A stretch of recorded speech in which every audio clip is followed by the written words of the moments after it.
A recent CNBC interview with a billionaire has gone viral after the billionaire effectively said, who cares if some billionaires lose money because of coronavirus? There's an interesting billionaire, a guy I've been following for a while. His name is Chamath Palihapitiya, and he's believed to be just barely a billionaire. What I mean by that is he was worth about 1.1 billion before the coronavirus fiasco. Maybe he's not a billionaire today. Who knows? He's roughly a billionaire.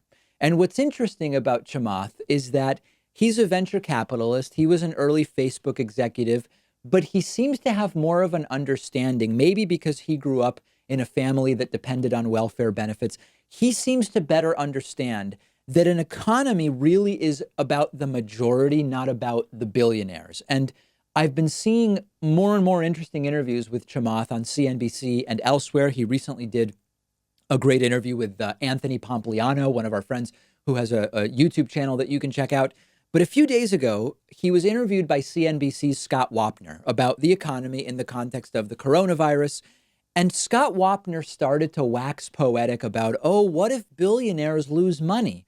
And Chamath said quite simply, who cares? And the who cares was so simple that it visibly confused Scott Wapner. So I'll set it up for you. This all started because Chamath Palihapitiya started to explain what we should not do as we look at bailing out companies during coronavirus. And what he said we shouldn't do is we shouldn't prop up zombie companies merely to save the employees. That you often hear, we've got to bail this company out because the employees, think of the employees.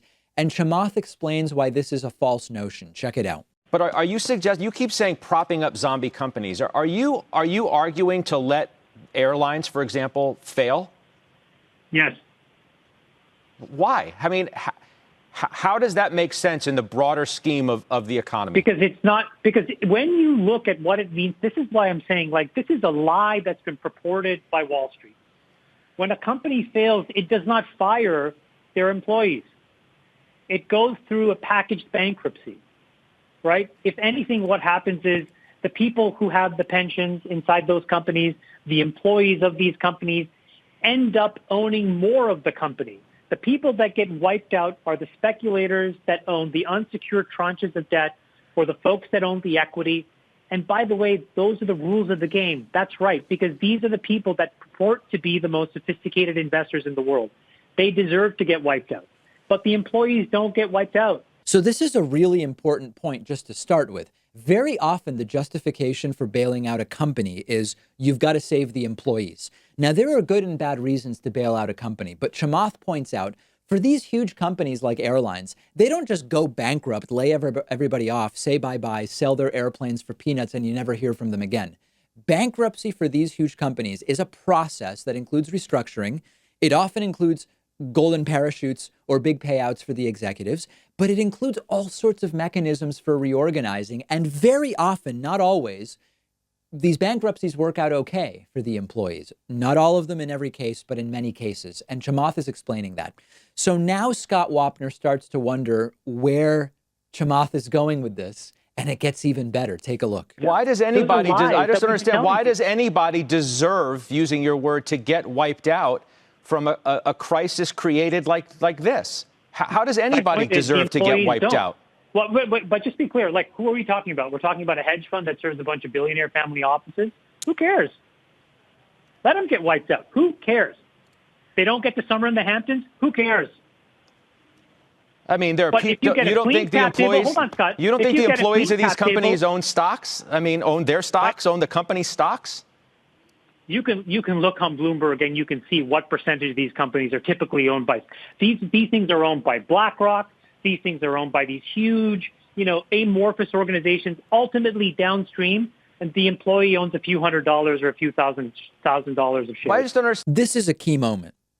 The employees don't deserve to get wiped out. They're not engaging in speculative activity of little benefit to the economy. They are just working their jobs. The billionaires and the hedge funds and the speculators, they also don't deserve to get wiped out, but this is risk reward. The billionaires and the hedge funds and the speculators, they are choosing to take a risk for a possibly huge reward. You can't just bail them out of that risk. This is the risk they decided to take on. The risk and reward need to be in concert. They are risking getting wiped out to possibly get the huge reward of making crazy money. They then get to another ruse, which is this idea of, hey, but the employees are shareholders. If the share price collapses, that hurts the employees.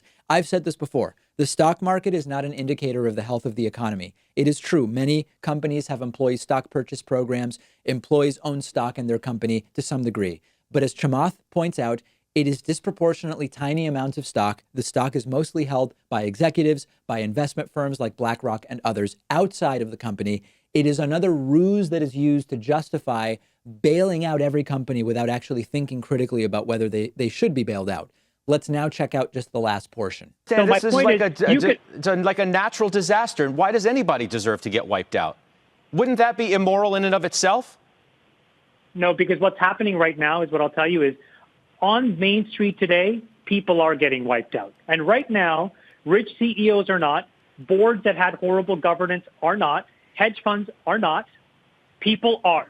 6 million people just this week alone basically saying, holy mackerel, I don't know how I'm going to make my own expenses for the next few weeks, days, months. So it's happening today to individual Americans. And what we've done is disproportionately prop up and protect poor performing CEOs, companies, and boards. And you have to wash these people out. Let me introduce an idea here. It's sort of a combination of an evolutionary idea and an economic idea. The coronavirus is terrible. It's a pandemic. It's a crisis. There's endless suffering, death, and destruction as a result. In a way, it can also serve as a sort of filter. For example, there's the idea that our behavior on Earth is so damaging to the planet. And then you look at the pandemic, air travel's down 95%. Global carbon emissions are down, air is clearing, water is clearing, pollution is declining. It's going above and beyond our normal actions. And something is saying, nope, we're going to reverse the trend briefly and work as a sort of filter. When it comes to economics, there is a ton of non-productive, speculative vulture activity that is not economically productive. We talk about an economic multiplier. That's the factor by which one type of economic activity multiplies through the economy. So you build a factory or you finance some mortgages. These actions have different multipliers. A ton of the stuff that's being propped up with these bailouts is very low multiplier action, speculation, derivative trading, leverage stuff.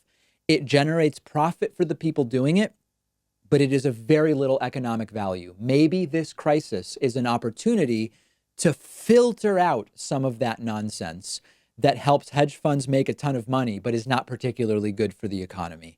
Really interesting stuff. Check out other interviews with Chamath Palihapitiya that he's done recently. Very interesting billionaire. We'll take a quick break, and we have so much more coming up.